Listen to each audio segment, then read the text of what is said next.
Thanks everyone for joining. My name is Sergio del Amo, and I'm here today with Raquel Pau and Jeremy Grelle. Raquel works in Moderne. She will talk more about what Moderne does and more she will give us an introduction to OpenRewrite.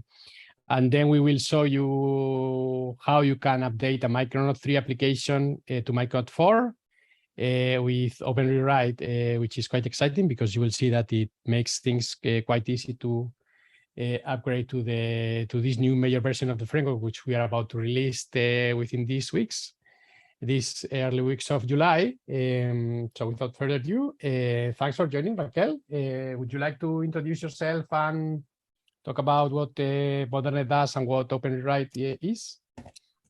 Sure. So as you said, well, my name is Raquel. I'm working at Moderne as an engineering manager. And I'm part of the developer experience team, which means that we are taking care of the community of OpenRewrite as well as the potential integration with the Moderne platform. So the main message that I want to give here about Moderne and OpenRewrite is that OpenRewrite is the core technology to apply software changes or code migrations, and Moderne is what allows to apply OpenRewrite at a scale through a platform. So if you probably in your organization have hundreds of repos and all of them need to migrate to a particular technology, it is something that you can automate and see and preview those changes easily through the platform. And I'm happy to be here to present you how easy it is to write recipes with OpenRewrite and see the results in your repositories. Absolutely, and I'm really glad to see that projects like Micronaut has started to suggest automatic migrations to different versions using OpenRewrite. So what you told me is like if I am a company, I can like write my own like kind of private recipes to update from one version of my application to another. Correct. So OpenRewrite is not something that is only designed for open source repositories or open source repos. As a company, you can probably have your own frameworks and your own technologies. So you can as well create your own recipes, right? And preview those changes across your repositories. This is why the Moderne platform is so interesting in order to validate your recipes at a scale with your own repos before reaching out developers to play with your own recipes, OpenRewrite recipes, which maybe I'm going a little bit further, but an OpenRewrite recipe is just a program that modifies your source code according to the rules that you are coding with the OpenRewrite framework. Do you have slides, Raquel, to show, yes. or would you like to present something? Can yes. you, I don't know if I have to make you like can you share your screen? Probably I have to make you a host, maybe. I think that I can share my screen. That's great. Can you see my screen? We can, yeah. Perfect. Okay, cool.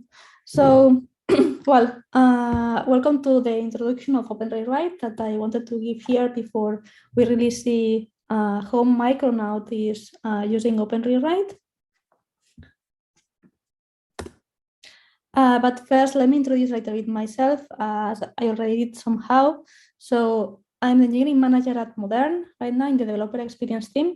But during my last years, I have been pretty interested in developer productivity and developer experience. So this is why I have been contributing to different open source repositories, especially in the area of code migrations. And in the past companies that I have been working on, I have been primarily participating in the design of internal developer platforms to as well provide automation to start new projects, right? And reduce the required time to go from 0 to 1 in an organization with the golden path, and as well workflows automations, which means that you can probably want to automate things that are beyond the CI/CD workflows, right? And this is something that I have been working on, especially when I was at CloudBees. So, yep. First of all, I want to talk about the myth that code migrations need to be manual and therefore they are painful and they take a lot of time. I mean, it's quite common to spend like 30% of our time in code migrations, but in these days, because OpenRewrite exists, this could be partially automated sometimes or fully automated indeed. It could also be fun because you can start using new language features in the case of Java, such as records or text blocks or new APIs that a new library is providing, and it's going beyond just updating a particular dependency version, right? And this, what produces is that through automation, you can make all projects feel like they are new again, right? Instead of just configuring a new dependency, as I have said, right? And that way you can benefit from JVM, language, and framework improvements. OpenRewrite is an open source technology that was initially developed at Netflix and now is primarily led by Modern, and that allows to apply automatic code migrations.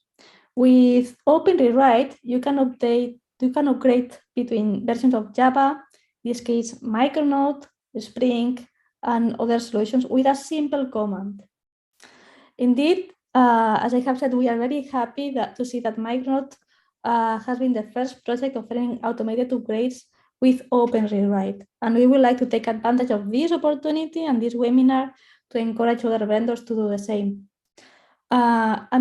Because with OpenRewrite, you can even migrate between frameworks, such as from JUnit to SRG, and even from Java EE to Spring.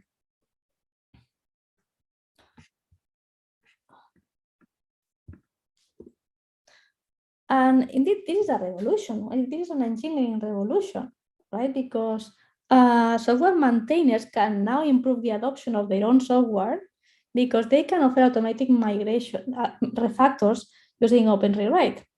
And some vendors such as VMware, Red Hat, and Oracle have started to produce recipes for some of their most important projects, but there is still a lot to do.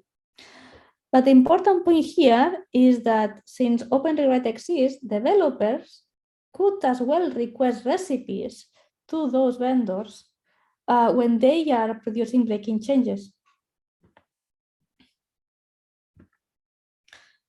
And let me give you a little bit of a story around OpenRewrite. OpenRewrite, as I have said, is an open source project, but this was initially created at Netflix. Indeed, the CEO of Modern is the main creator of OpenRewrite when he was working at Netflix, right? And the reason why OpenRewrite was created at Netflix is because they wanted to migrate from an internal logging framework to SL4G. And as you can imagine, this is not something that you can easily do with a regex expression because you want to prevent to have false positives.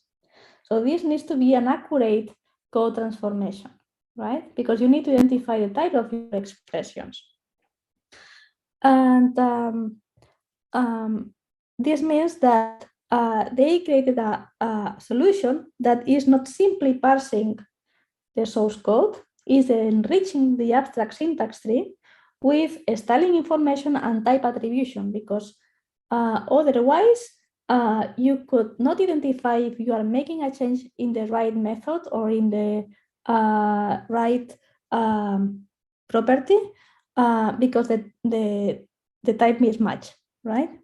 And it's not only that, it's also the fact that because styling is information that is calculated by OpenRewrite, it means that you can apply transformations, code transformations, without having to reformat the whole code base, right?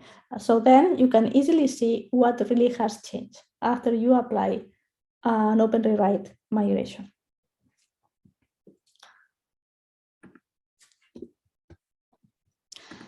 But continuing with that story, the initial part was migrate to SL4G, but as well, next we realized that teams were struggling with kind of the same migration problem with the same technologies, and this is why they started to not only use OpenRewrite for the SL4J use case, but as well for migrating from Spring Boot 1 to Spring Boot 3, Spring Boot 2, and from GUnit 4 to GUnit 5. The project has been open source, and the company that is behind it now is Maven, and is committed to making all the receipts available under the Apache license and for open source software.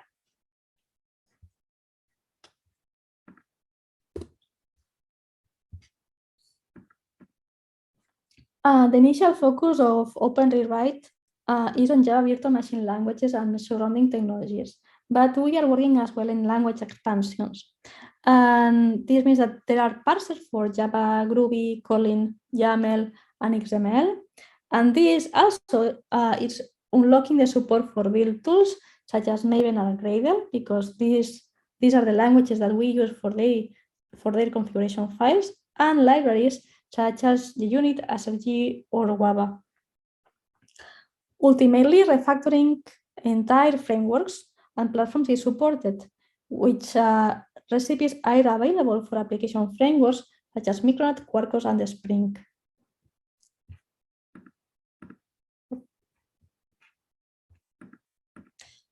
As I have said, most of the solutions that have been in this space has only worked from going from text to abstract syntax tree. But this is not enough if we want to really perform a right refactor and create an experience like we were in the IDE. For this reason, OpenRewrite is so unique, because you have much more information than the information that appears in the source code. You have the same information that you have in your IDE, which means that it's type attribution. So I'm able to know what is the particular class, talking in terms of Java, of every single expression that appears in my code, right? And not only that, as I have said, there is also information about the coding style.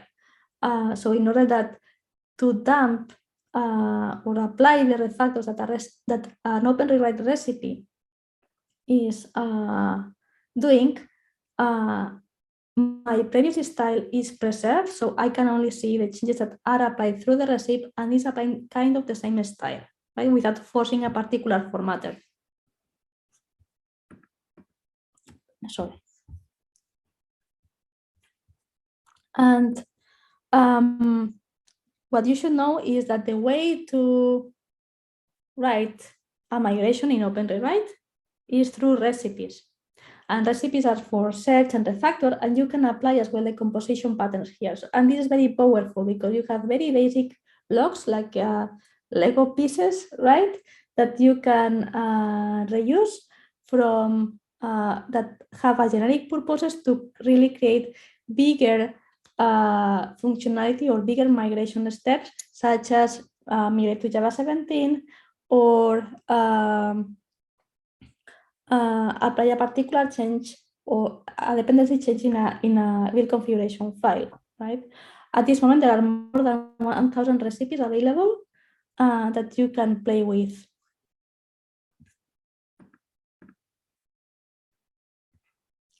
And indeed, I wanted to show an example of a recipe in Micronaut, because recipes, as I have said, they are programs, right? But there are two flavors of recipes: the declarative recipes and the imperative recipes. The declarative recipes are the ones that are defined in YAML, and they are based on a composition of other recipes, right? And as you can see in this example, which is the Micronaut recipe, they are taking advantage here of the Java 17 migration or the update Gradle wrapper, right? These are other recipes that have been created by another vendor, that they could be created by another vendor, and in this case, they are part of the OpenRewrite framework, right? And as well, they can create other recipes that could be a declarative recipe, so you really don't know exactly what it is just for their name, or an imperative recipe.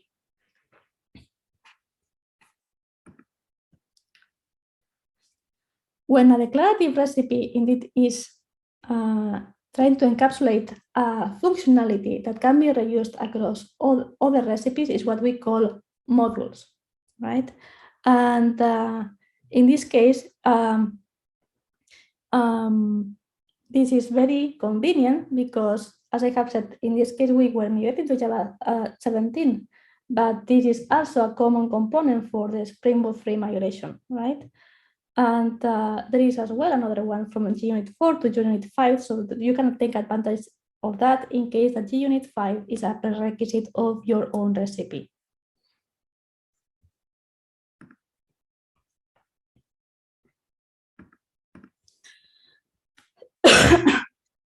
So coming back into the example, these are the main modules that are applied from the Micronaut recipe from external modules, right?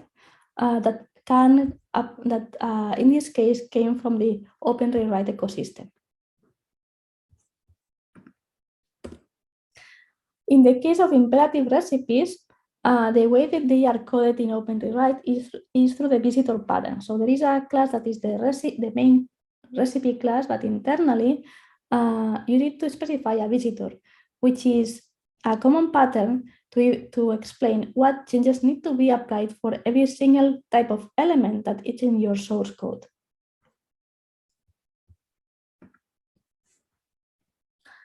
And finally, let me explain you how you can run recipes through OpenRewrite.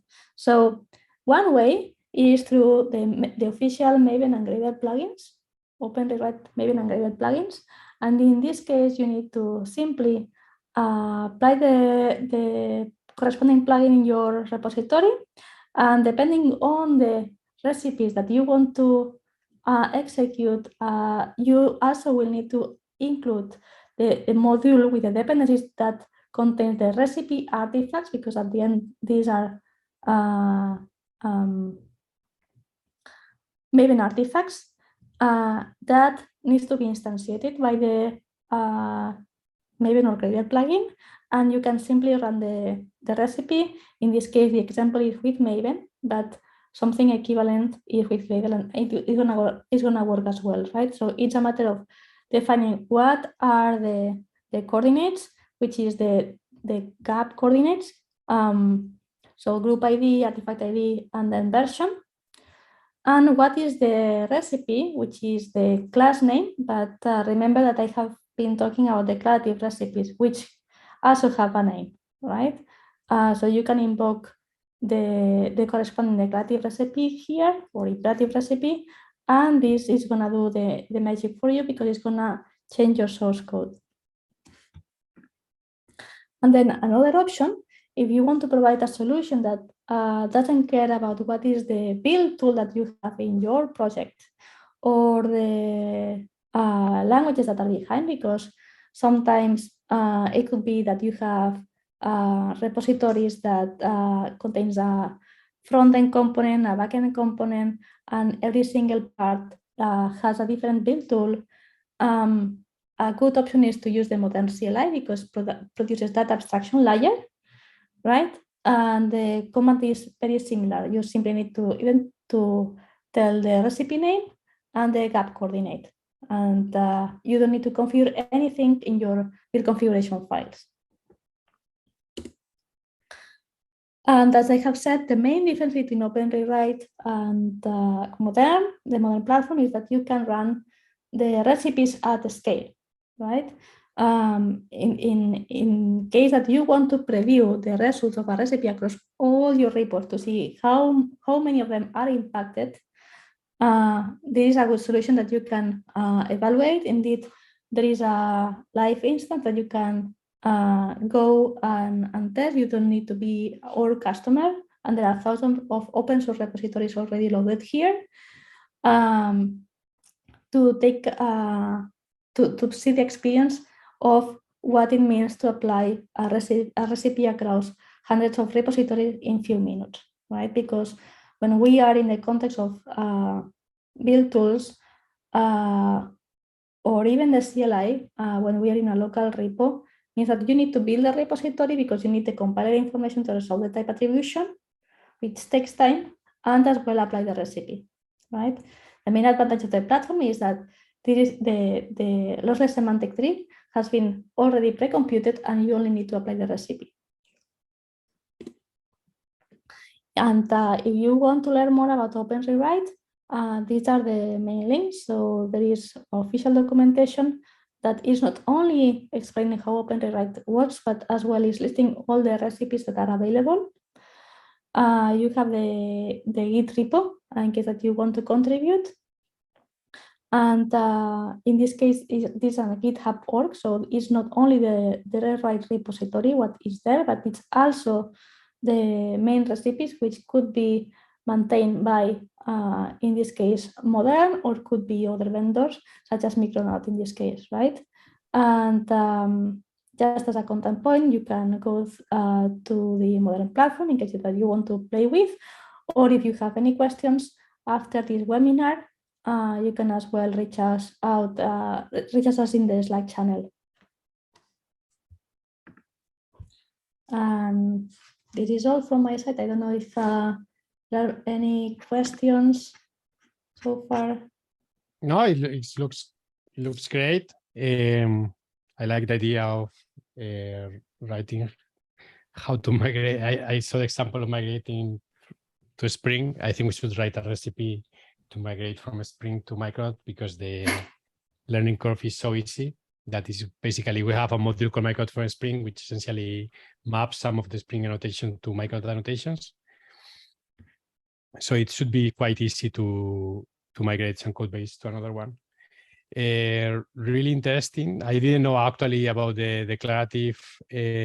So I know that we have integration with OpenRewrite, but I didn't know actually how it was built internally, and it's really nice that we are able to reuse.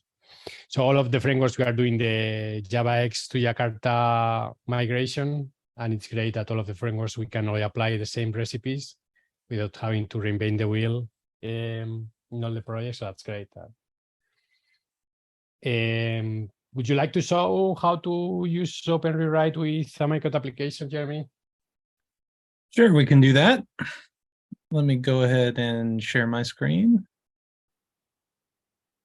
Let's see here. I think I want to do this one.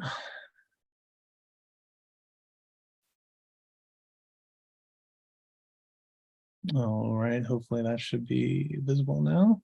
We are able to see your ID and a terminal. Okay, great. So what I have here is a demo of, this is a very simple Micronaut 3 application. This looks, there's not a whole lot in this one, but it would look very similar to an application that is generated by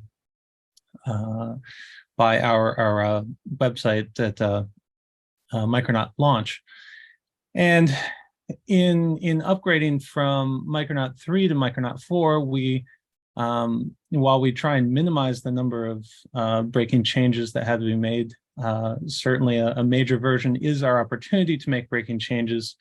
And so there are a number of steps that need to be followed when you're actually upgrading from a Micronaut 3 to a Micronaut 4 application. We've moved certain packages around. We've migrated fully now from using JavaX packages to using the Jakarta packages, for example, in validation and in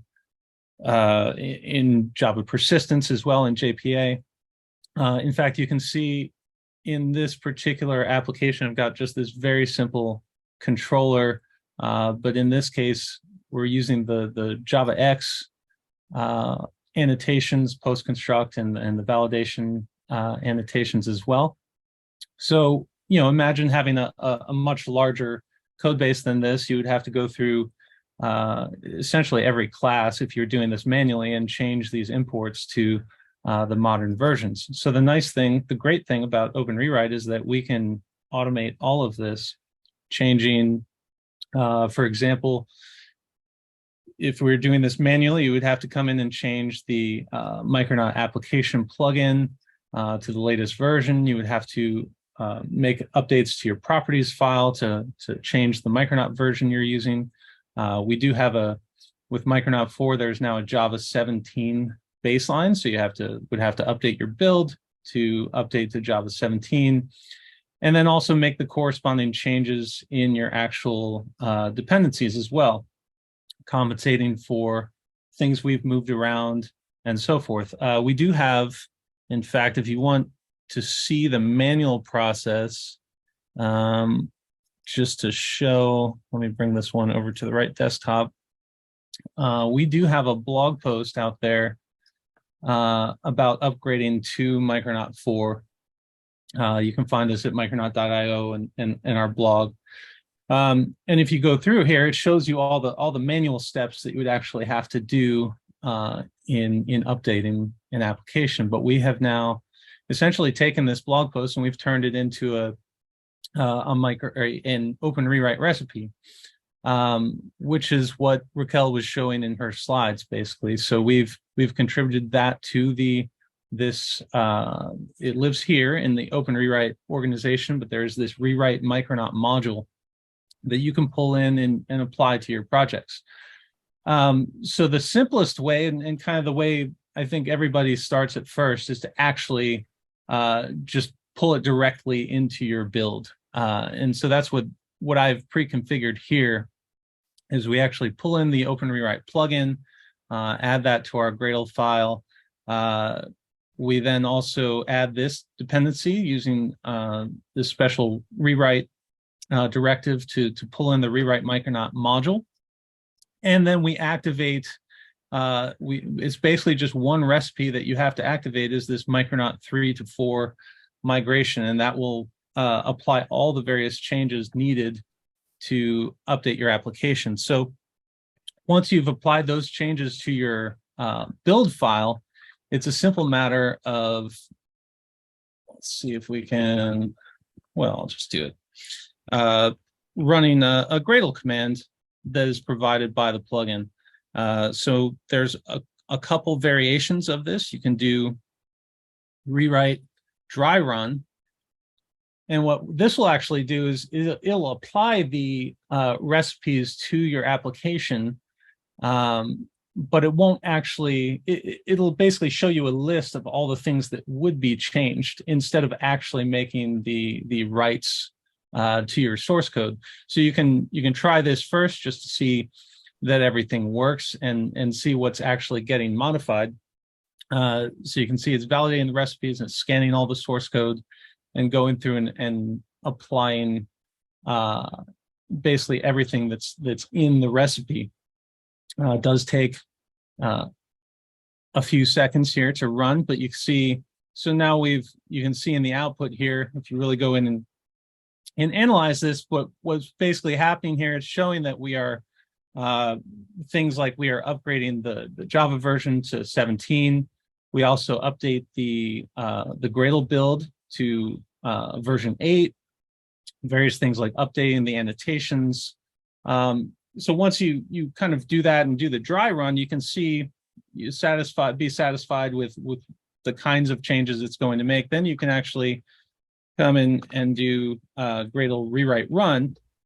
It'll essentially do the same thing, but now it will actually apply the changes to your source code. If I demo gods, yeah, of course. So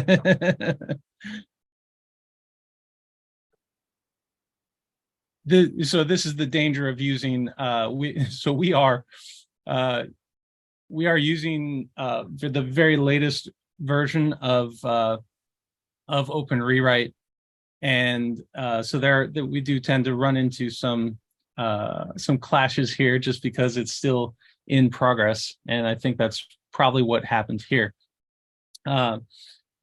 But what you'll see typically when you run this, you can then go in and you'll see the changes to your source code, and you can actually, of course, using version control, you can take advantage and compare what the actual changes are. Can you try again? Applied. I'm sorry, Sergio, what was that? Can you try again to see if it works? If not, I can say my skin. Yeah, we can try one more time. Let's see. Let me check one thing here.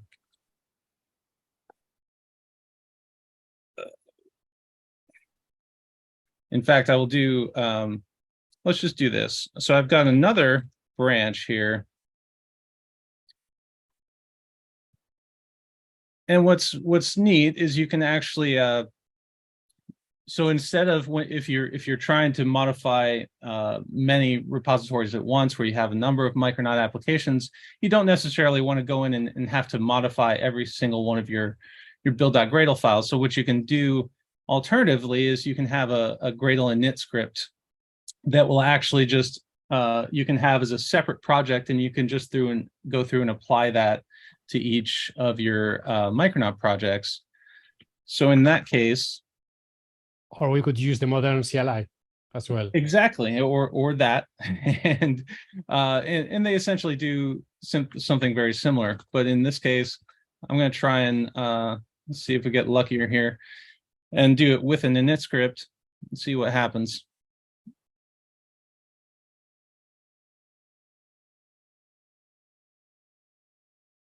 Looks like that's working a little smoother at the moment. So I probably, when I change things back to the other build, I probably got something wrong, and I'm guessing that's where the error came from. But this should run, and this should actually apply all of the changes to my source code. Mm-hmm. So if you go into the project and you now look at kind of the differences and pull up a diff view, you can see a number of things that we change. So we are, updating the various Gradle plugins as necessary for the application.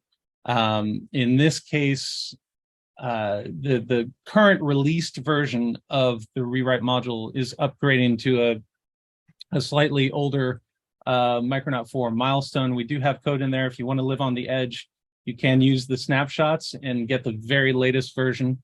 We're trying to time the release so that as soon as Micronaut 4 is released, we will have an official version of the rewrite module as well. But you can see it updates your build plugins. It updates your dependencies to, we have moved some things around. Like, for example, Micronaut validation is in its own module now instead of just included in the base part of the framework. So we update that, but we make these changes based on what your code is actually using. So we aren't going to add the validation module, for example, if we don't see evidence that your code is actually using validation. But if we see it, then we will make the necessary changes.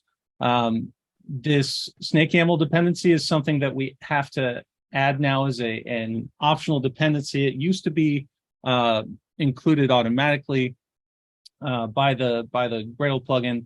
But now we add it. It needs to be manually added to your build if you're using YAML configuration for Micronaut. So we add that for you if we detect that you are using YAML configuration, but only if we detect that. Which is your case, because you have like an application.yaml file and there's also main resources. Exactly. So there's application.yaml for the main Micronaut configuration, and we detect all the different patterns. Because you can segregate your configuration to be like application-test, or basically that match up with different Micronaut environments, and we detect all of those. And if we see that, then we'll add the snake YAML dependency. So it only makes the changes that are actually necessary based on what's in your actual code. And then you see that we will also apply the necessary changes to your Java classes. So as we said, we've migrated from JavaX to Jakarta, and so now those changes actually get applied automatically. The really nice thing about in working on this, as Raquel mentioned, the being able to, even our declarative recipe, for the most part, I would say 90% of what we've done, we've been able to actually just declaratively invoke existing OpenRewrite recipes that already are part of the open source project and have been built by the community. And there's very little that we've actually had to write from scratch to actually modify your Java code or your dependencies for a Micronaut application. Now you can do, we have things where we've made more complicated breaking changes. For example, In the Micronaut security module, we've refactored some things. If you're using JWT tokens, we've changed a number of things, like in the package structure there, and in the way that the configuration keys are actually done in your application. So here I've just pulled, this is basically the JWT example application from our guides. So I've pulled that, I've made the same changes to its build file. And, you know, here you'll see it will actually make some slightly more complicated changes. And this is a more in-depth application. We'll wait for that to run, and then we'll take a look at what changed. So you can see, same thing, it made some of the same basic changes where, you know, upgrading the build to Java 17, updating the Gradle file, but then you'll see if we pull up that project, if I still have it open, let's see, I think it's actually here. Yeah, so in this case, you can see some places where we've actually changed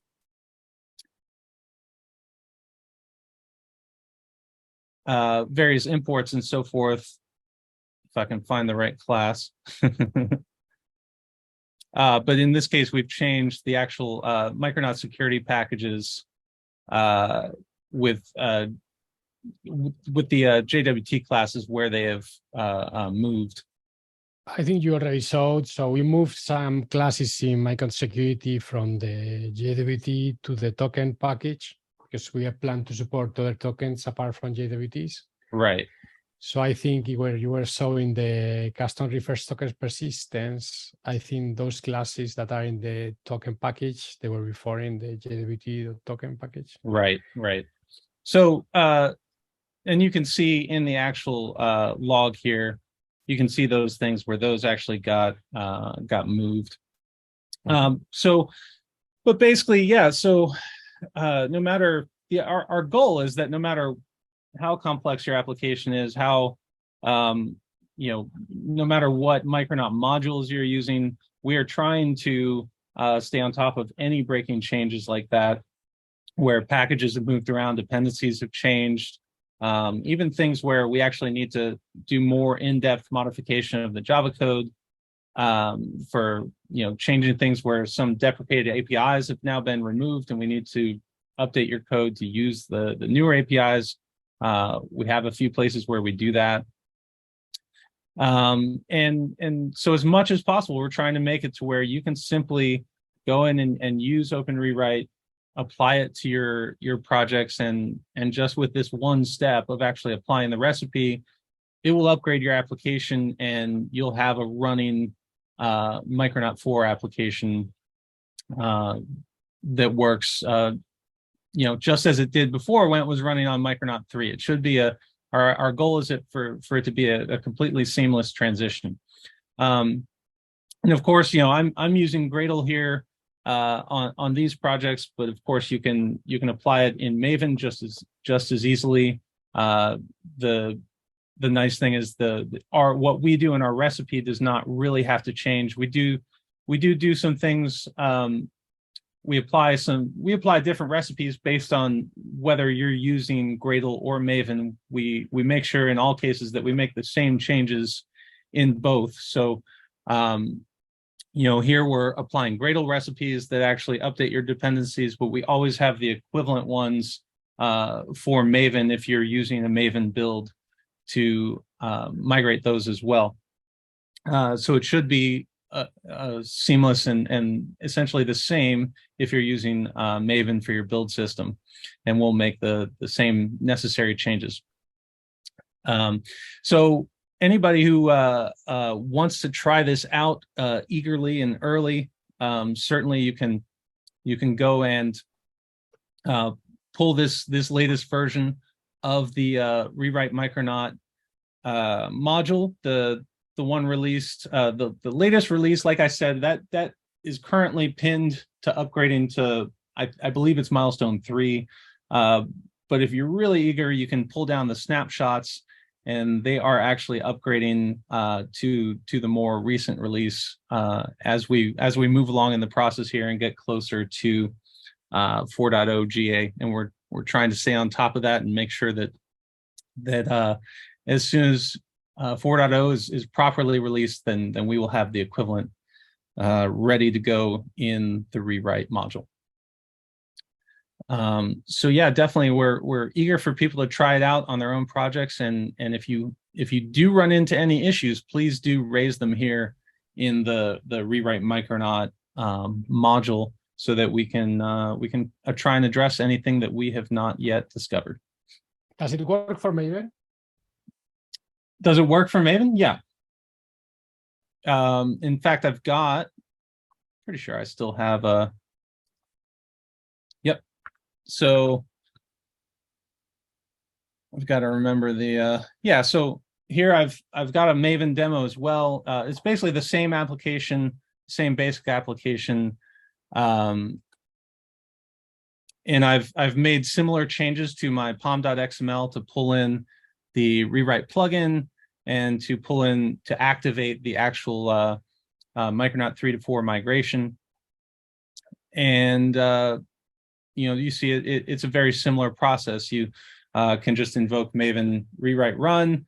And similarly with Gradle, you can do it to where you don't actually have to modify your pom.xml. You can externalize everything in the case of Maven by just actually pointing to the plugin and pointing to the recipe directly in your command line execution instead of modifying your pom.xml. You can do that as well. So very similar process. The changes to pom.xml that you did? Yeah, we'll do that as soon as we well, in fact, we can do that while it's running. Why don't we go ahead and do that? If I can get to the right. So it's very similar to with Gradle. What we do is the main thing to do is you have to pull in the rewrite plugin. I've done that here somewhere. So this is the main thing you have to do. You pull in the Rewrite Maven plugin and activate it. And then you have to activate the recipes that you're actually wanting to invoke. So in this case, the Micronaut 3.4 recipe. And you have to do actually add the dependency for where that recipe lives, which is in this that same Rewrite Micronaut module that we were pointing to in the Gradle version. So those are the only changes that you actually have to make in the case of all in one place in Maven in your pom.xml. Is just this plugin configuration.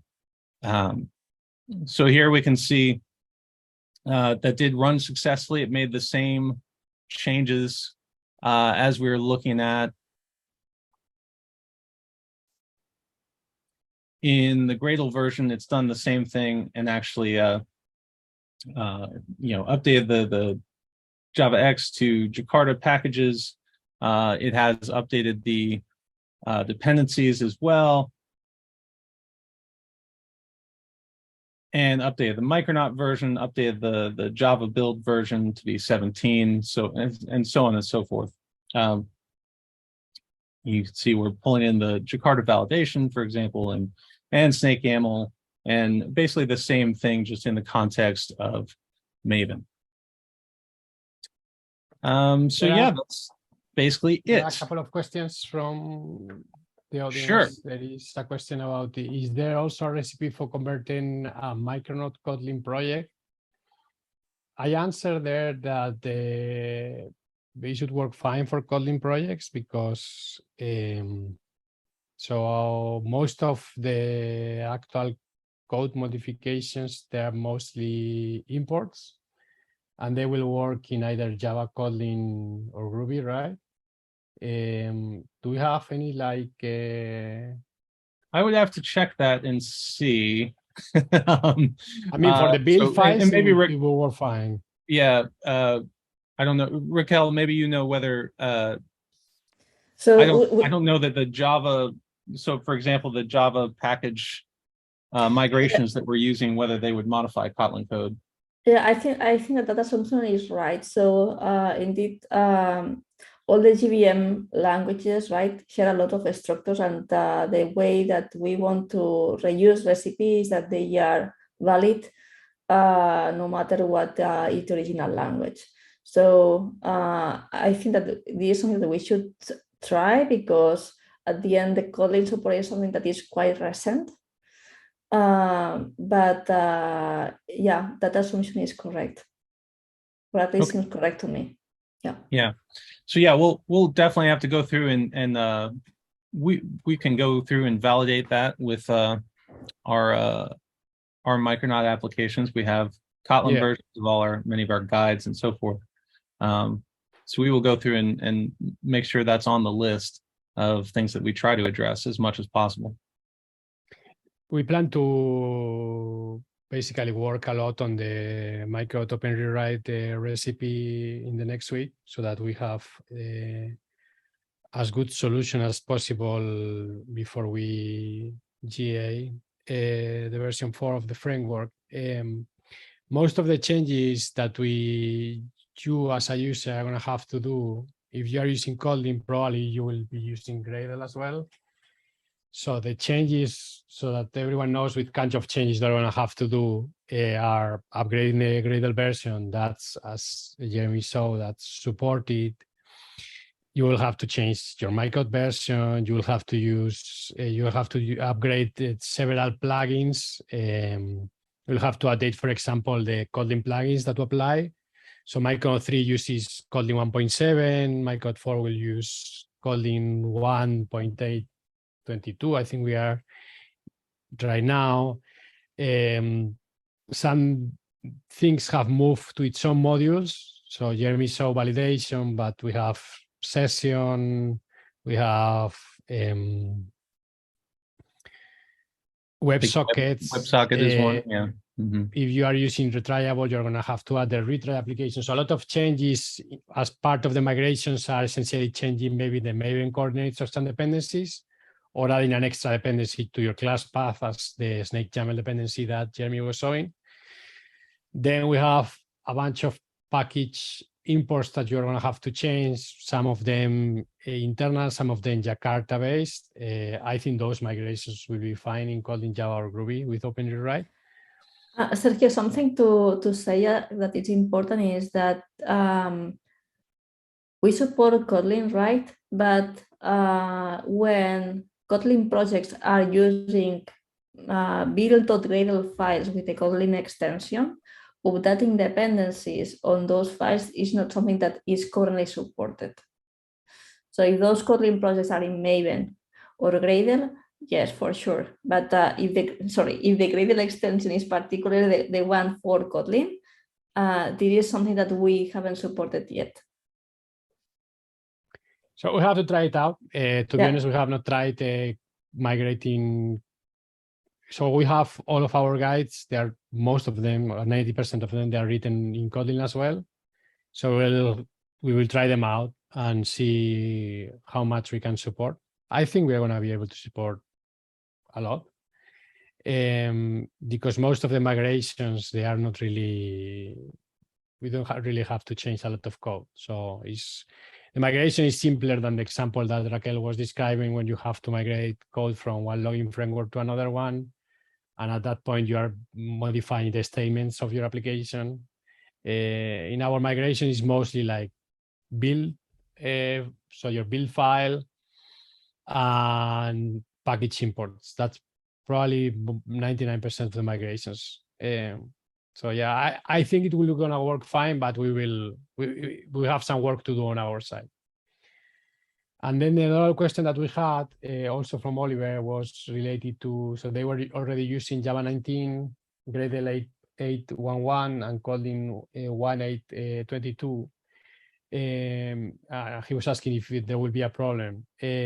So we already, the Micronaut for applications that we generate, they're already using Gradle 8.11 and Kotlin 1.8.22. I saw the release of the Kotlin Gradle plugins for 1.9. We have not tried that yet. I don't think will be an issue, but we have to check it out. So we have to build everything with that version of Kotlin to see if we are able to do the transition from Micronaut 4. I don't know if we are going to release with Kotlin 1.8 or Kotlin 1.9, probably 1.8 because it's kind of a late thing, change to upgrade the Kotlin version. And in terms of the Java 19, so I don't think that will be an issue at all. So we are currently running all our builds with Java 17. Once Java 21 is released, we will run all of our builds. Actually, before Java 21 is released, we will start like building all of our builds with Java 17 and what will become Java 21. So we always like run with all the LTS versions that we support. So in Micronaut 3, we were building all the time with 8, 11, and 17, and we will do the same. So I don't think that will be an issue at all to use Java 19. Oliver, I'm happy for you that you are able to use a modern Java version. Good for you. But yeah, the combination that you described in your project, I think is going to work fine. Are there any other questions from either Jeremy or Raquel? How do you install I have a question for you actually, Raquel. How do you install the modern CLI? So it's a native CLI, which means that there are different versions depending on your operative system, and as well as a Java distribution version. Every single, well, for Linux and Windows, there is a script to install the CLI, but it's primarily adding the binary into your path. Right, and for Windows doesn't apply, but it simply add the mod command in your path, whatever is the directory that you want to use to store the CLI. So there is nothing special, and something that you should know is that you need to create an access token in the platform because this allows us to gather metrics, usage metrics. And it's going to always be for free for open source repos. For private repos, you can try it, but there is going to be some limitations in the number of runs. There is something that it's important to share as well. Yeah, I just paste a link in the main chat to what I believe is the correct link for the modern CLI. Please check it out. Check out I recommend everyone, if you have already Micronaut 3 code, please check the OpenRewrite integration to update your applications. We will also modify so if you go to Micronaut Launch and you search in features for OpenRewrite, you will see that we used to have, we still have a recipe for updating from Micronaut 2 to Micronaut 3. And we'll update that to essentially the changes to your build file that Jeremy shown. We will include those in Micronaut Launch if you want to check them out. And we will try to we have a repository core. If you go to docs.micronaut.io and you search for upgrade, we will see that we have like a repository with documentation about how to update. We will include the information about how to use the OpenRewrite integration. And we are on top of the hour, so if there are no more questions, thanks a lot, Raquel, for making the time to be with us today, and thanks a lot, Jeremy. We dodged the demo gods. It will fine. And yeah, thanks everyone for joining us, and please let us know either in our social networks or in the different repos what are we missing in terms of upgrade documentation or OpenRewrite integration. And there is another question. Give me 1 second. It's another question from Oliver. How do you see the future of Micronaut regarding topics like Microsoft and the .NET world is moving at a very high speed in comparison to what Java does, performance and memory consumption? To be honest, Oliver, I am not really tuned into the Microsoft and the .NET world. So in terms of how Java is moving, I think Java is moving much faster than it used to do. And I think Java ecosystem is really exciting right now. Quarkus seems to me is being pushed very hard by Red Hat. Yeah, they are pushing very hard. They have a huge marketing machine. I think we are I mean, if you go to, I don't know, check the Gradle, for example, did a comparison of running a native image with Quarkus, Spring, Micronaut, and the Micronaut one with AOT optimizations were the fastest. So I think we are, if performance, if your cup of tea, I think we are there. I think for us, it's the combination of performance and developer experience, easy of use, good documentation. We're trying to focus on all those areas. But I think we are in a good position in terms of performance, and Micronaut 4 is just an improvement on top of that.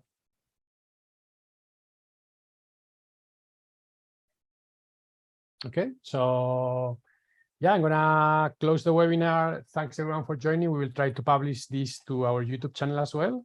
Again, thanks you, Jeremy and Raquel, for joining me.